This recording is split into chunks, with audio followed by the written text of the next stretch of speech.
Merger. Merger എന്ന് പറഞ്ഞു കഴിഞ്ഞാൽ it is also a strategy which is being adopted by an organisation. എന്തിനു വേണ്ടിയിട്ട് അവർ അഡോപ്റ്റ് ചെയ്യുന്നതെന്ന് പറഞ്ഞാൽ it is for their external growth of the organisation. ഒരു കമ്പനിക്ക് ഗ്രോത്ത് അച്ചീവ് ചെയ്യാൻ വേണ്ടി മറ്റൊരു കമ്പനിയുമായിട്ട് ലയിക്കുന്നതിനെയാണ് മെർജർ എന്നുകൊണ്ട് പറയുന്നത്. സോ ആ merger means an amalgamation or integration of two or more firms. രണ്ട് കമ്പനികൾ അവരുടെ ആക്ടിവിറ്റീസ് കമ്പൈൻ ചെയ്തുകൊണ്ട് അല്ലെങ്കിൽ രണ്ട് കമ്പനികൾ കമ്പൈൻ ചെയ്തുകൊണ്ട് അവരുടെ സെപ്പറേറ്റ് ആയിട്ടുള്ള ഐഡൻറ്റിറ്റീസ് കളഞ്ഞുകൊണ്ട് they form a new and bigger firm.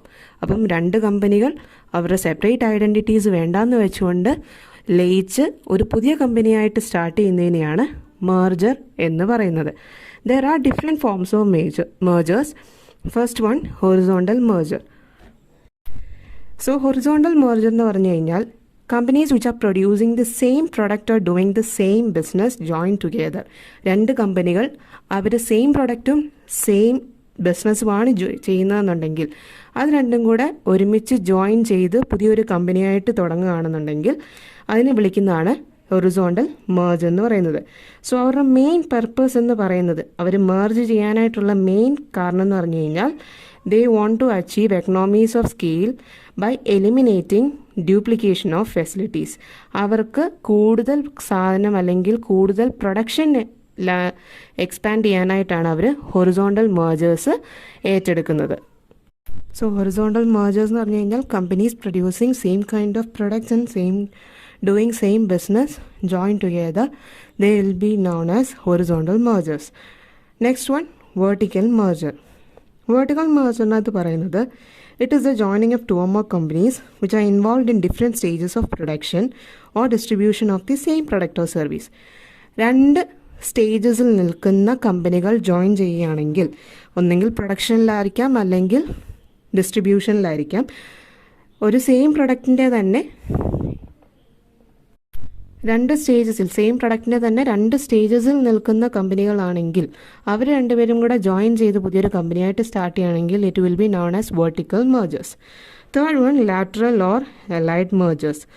Lateral mergers എന്ന് പറഞ്ഞു കഴിഞ്ഞാൽ it takes place when the firms producing different products which are related in some way come together. രണ്ട് കമ്പനികൾ പ്രൊഡ്യൂസ് ചെയ്യുന്ന പ്രൊഡക്ട്സ് എന്ന് പറയുന്നത് ഡിഫറെൻ്റ് ആയിരിക്കും, പക്ഷേ they are related in some way. ഇപ്പോൾ അതിനൊരു എക്സാമ്പിൾ പറഞ്ഞു കഴിഞ്ഞാൽ if a company producing ink, paper അതേപോലെയുള്ള സ്റ്റേഷനറി ഐറ്റംസ് ഉണ്ടാക്കുന്നു and if they are joining with a company which are producing printing press, അപ്പം some way or the other അവർ related ആണ്. ഒരു കമ്പനി സ്റ്റേഷനറി ഐറ്റംസ് ഉണ്ടാക്കുന്നു, മറ്റൊരു കമ്പനി പ്രിൻറ്റിംഗ് പ്രസ് ഉണ്ടാക്കുന്നു. ഇവർ രണ്ടും കൂടെ ജോയിൻ ചെയ്ത് പ്രവർത്തിക്കുകയാണെങ്കിൽ അതിന് പറയുന്നതാണ് ലാറ്ററൽ മെർജേഴ്സ് എന്ന് പറയുന്നത്. So it takes place when the firms producing different products. Combine ചെയ്യുന്ന ഫേംസ് രണ്ട് ഡിഫറെൻറ്റ് പ്രൊഡക്ട്സ് ആയിരിക്കും പ്രൊഡ്യൂസ് ചെയ്യുക, പക്ഷേ they are related in some way. അവർ എങ്ങനെയൊക്കെയോ റിലേറ്റഡ് ആണ്, അവർ ആക്ടിവിറ്റീസ് അങ്ങോട്ടും ഇങ്ങോട്ടും എങ്ങനെയൊക്കെയോ റിലേറ്റഡ് ആയിരിക്കും. അങ്ങനെ മെർജ് ചെയ്യുന്നതിനെയാണ് allied mergers or lateral mergers എന്ന് പറയുക. അടുത്താണ് കോൺസെൻട്രിക് മെർജേഴ്സ്. കോൺസെൻട്രിക് മെർജേഴ്സ് എന്ന് പറഞ്ഞു കഴിഞ്ഞാൽ it is a combination of organisation which are related to each other in terms of customer satisfaction or alternative technologies used. ഇപ്പം ഒരു computer മാനുഫാക്ചററും അതേപോലെ തന്നെ UPS ഒക്കെ ഉണ്ടാക്കുന്ന കമ്പനികളും അവർ തമ്മിൽ കമ്പൈൻ ചെയ്യുകയാണെങ്കിൽ അതിന് പറയുന്നതാണ് കോൺസെൻട്രിക് മെർജേഴ്സ് എന്ന് പറയുന്നത്. അപ്പോൾ അവിടെയും രണ്ടോ അതിലധികമോ കമ്പനികളുടെ കോമ്പിനേഷൻ തന്നെയാണ്, പക്ഷേ അവർ റിലേറ്റ് ചെയ്യാനായിട്ട് അല്ലെങ്കിൽ അവർ കമ്പൈൻ ചെയ്യാനായിട്ടുള്ള കാരണം അവർ പ്രൊവൈഡ് ചെയ്യുന്ന അല്ലെങ്കിൽ അവർ യൂസ് ചെയ്യുന്ന ടെക്നോളജീസും ഓൾട്ടർനേറ്റീവ് ടെക്നോളജീസ് ആയിരിക്കാം യൂസ് ചെയ്യുക. അല്ലെങ്കിൽ നമുക്ക് വേറൊരു എക്സാമ്പിൾ എടുക്കാം. ഫുട്വെയർ കമ്പനി മറ്റൊരു ലെതർ കമ്പനി, അതായത് ഈ ബാഗും പേഴ്സും ഒക്കെ ഉണ്ടാക്കുന്ന മറ്റൊരു ലെതർ കമ്പനിയുമായിട്ട് കമ്പൈൻ ചെയ്ത് പുതിയൊരു കമ്പനിയായിട്ട് സ്റ്റാർട്ട് ചെയ്യുകയാണെങ്കിൽ അതിന് നമുക്ക് എന്തെന്ന് പറയാം, കോൺസെൻട്രിക് മെർജർ എന്ന് പറയാം. സോ കോൺസെൻട്രിക് മെർജർ എന്ന് പറഞ്ഞാൽ it is a combination of two or more organisation related to each other in terms of alternative technologies used or customer function. Alternate technology use ചെയ്യുന്നതിൽ അല്ല കസ്റ്റമർ ഫംഗ്ഷനിലാണ് അവർ അങ്ങോട്ടും ഇങ്ങോട്ടും related ആയിട്ടിരിക്കുന്നത്. അവർ തമ്മിൽ combine ചെയ്ത് പുതിയൊരു ഫോമായിട്ട് start ചെയ്യുകയാണെങ്കിൽ അതിന് പറയുന്നതാണ് കോൺസെൻട്രിക് മെർജേഴ്സ് എന്ന് പറയുന്നത്. ഇനി അടുത്തതാണ് കോൺഗ്ലമറേറ്റ് മേർജേഴ്സ്. കോൺഗ്ലമറേറ്റ് മേർജേഴ്സ് എന്ന് പറഞ്ഞു കഴിഞ്ഞാൽ it is the merger of firms that are involve in totally unrelated business activities. ഇപ്പം നമ്മൾ നേരത്തെ പറഞ്ഞ എക്സാമ്പിൾ ആണെങ്കിൽ ഫുഡ്വെയർ കമ്പനി ചില ഫാർമസ്യൂട്ടിക്കൽ കമ്പനീസുമായിട്ട് കമ്പൈൻ ചെയ്യുകയാണെങ്കിൽ ടോട്ടലി ഡിഫറെൻ്റ് ആണ്. അവർ യാതൊരു തരത്തിലും റിലേറ്റഡ് അല്ല, അൺറിലേറ്റഡ് ബിസിനസ് ചെയ്യുന്ന രണ്ട് കമ്പനികൾ ചേർന്ന് പ്രവർത്തിക്കുവാണെങ്കിൽ അതിന് പറയുന്നതാണ് കോൺഗ്ലമറേറ്റ് മേർജേഴ്സ് എന്ന് പറയുന്നത്. ഇനി last one circular മേർജേഴ്സ്. Circular mergers എന്ന് പറഞ്ഞു കഴിഞ്ഞാൽ when firms belonging to different industries and producing altogether different products combine together under the banner of a central agency. ഒരു സെൻട്രൽ ഏജൻസിയുടെ കീഴിൽ ഡിഫറെൻറ്റ് ഇൻഡസ്ട്രിയിൽ നിൽക്കുന്ന ഡിഫറെൻറ്റ് പ്രൊഡക്ട്സ് ഉണ്ടാക്കുന്ന കമ്പനികൾ ചേർന്ന് ഒരു സെൻട്രൽ ഏജൻസിയുടെ കീഴിൽ വരികയാണെങ്കിൽ it is termed as circular mergers എന്ന് പറയുന്നത്. സോ നമ്മൾ ഇത്രയും ഡിഫറെൻറ്റ് ഫോംസ് ഓഫ് മേർജേഴ്സ് ആയിരുന്നു ഡിസ്കസ് ചെയ്തുകൊണ്ടിരുന്നത്. ഇനി അടുത്തത് നമുക്ക് ഡിസ്കസ് ചെയ്യാനായിട്ടുള്ളത് അക്വിസിഷൻസിനെ പറ്റിയിട്ടാണ്. അക്വിസിഷൻ എന്ന് പറഞ്ഞു കഴിഞ്ഞാൽ it is also a strategy.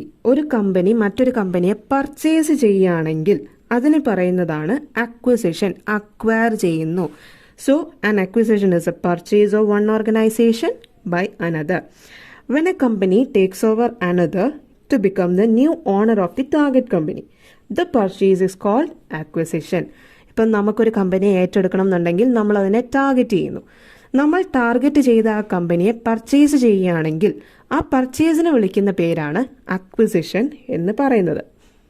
And there are different kinds of acquisition. First one ആണ് അമാൽഗമേഷൻ എന്ന് പറയുന്നത്. അമാൽഗമേഷൻസ് എന്ന് പറഞ്ഞു കഴിഞ്ഞാൽ the identity companies will voluntarily go into liquidation, form a new company that will take over agreed assets and liabilities of both at an agreed purchase consideration. The intending company will go into liquidation. ഒരു company liquidate ചെയ്യുകയും എന്നിട്ട് അതിനെ ഒരു പുതിയ entity ആയിട്ട് തന്നെ വളർത്തിക്കൊണ്ടുവരിക, അല്ലെങ്കിൽ ഒരു പുതിയ എൻറ്റിറ്റി ആയിട്ട് കൊണ്ടുവരികയും ചെയ്യുന്നതിനെയാണ് അമാൽഗമേഷൻ എന്ന് പറയുക. അപ്പോൾ ലിക്വിഡേറ്റ് ചെയ്യുന്നുണ്ട്, അതൊരു ന്യൂ കമ്പനിയായിട്ട് പിന്നീട് അത് ഫോം ചെയ്യുകയും ലിക്വിഡേറ്റ് ചെയ്ത കമ്പനികളുടെ അസറ്റ്സും ലയബിലിറ്റീസും എല്ലാം മറ്റൊരു കമ്പനി പർച്ചേസ് ചെയ്യുകയും ചെയ്യുന്നു. സോ അമാൽഗമേഷൻ എന്ന് പറഞ്ഞു കഴിഞ്ഞാൽ two companies they will combine together to form a new company. എന്നിട്ട് എന്ത് ചെയ്യും? അവരൊരു പുതിയ എൻറ്റിറ്റി ആയിട്ട് സ്റ്റാർട്ട് ചെയ്യും. രണ്ട് കമ്പനി ചേർന്ന് പുതിയൊരു കമ്പനിയായിട്ട് സ്റ്റാർട്ട് ചെയ്തു, ഒരു ന്യൂ എൻറ്റിറ്റി ആയിട്ട് സ്റ്റാർട്ട് ചെയ്തു. They will take over the agreed assets and liabilities of both at an agreed purchase consideration. ഒരു വിലയ്ക്ക് അസറ്റ്സും ലയബിലിറ്റീസും എല്ലാം ഏറ്റെടുക്കുന്നു. അതിന് പറയുന്നതാണ് അമാൽഗമേഷൻ. രണ്ടാമതായിട്ട് വരുന്നതാണ് ടേക്ക് ഓവേഴ്സ്. ടേക്ക് ഓവേഴ്സ് എന്ന് പറഞ്ഞു കഴിഞ്ഞാൽ when one company acquires another companies total or controlling interest. ഒരു കമ്പനി മറ്റൊരു കമ്പനിയെ ടോട്ടലി അവരെ ഏറ്റെടുക്കുകയാണെങ്കിൽ, അല്ലെങ്കിൽ അതിൻ്റെ കൺട്രോളിംഗ് പവർ ഏറ്റെടുക്കുകയാണെങ്കിൽ, ടേക്ക് ഓവർ ചെയ്യുകയാണെങ്കിൽ അതിന് പറയുന്നതാണ് ടേക്ക് ഓവേഴ്സ്. ഇവിടെ ഒരു കമ്പനി നിന്നു പോകുകയോ അല്ലെങ്കിൽ നിർത്തി പോകേണ്ട ആവശ്യം വരുന്നില്ല, അതിൻ്റെ കൺട്രോളാണ് ഏറ്റെടുക്കുന്നത്. അതാണ് ടേക്ക് ഓവേഴ്സ് എന്ന് പറയുന്നത്. മൂന്നാമതായിട്ടുള്ളതാണ് sale of assets. A company can sell its assets to another company and ceases to exist. ഒരു കമ്പനിക്ക് അവരുടെ അസറ്റ്സ് മറ്റൊരു കമ്പനിക്ക് വിൽക്കുകയാണെങ്കിൽ അതിന് പറയുന്നതാണ് സെയിൽ ഓഫ് അസറ്റ്സ് എന്ന് പറയുന്നത്. മറ്റൊരു കമ്പനിക്ക് വിറ്റ് and ceases to exist. Ceases to exist എന്ന് പറഞ്ഞാൽ അതുകൊണ്ട് അവിടെ തീർന്നു, നോ ലോങ്ങർ ദേ എക്സിസ്റ്റ്, അവരിനിയും മുമ്പോട്ടുണ്ടായിരിക്കില്ല. അങ്ങനെ നമുക്ക് എന്ത് ചെയ്യാം? അക്വയർ ചെയ്യാനായിട്ട് പറ്റും. പിന്നീട് പറയുന്നതാണ് ഹോൾഡിംഗ് കമ്പനി അക്വിസിഷൻ.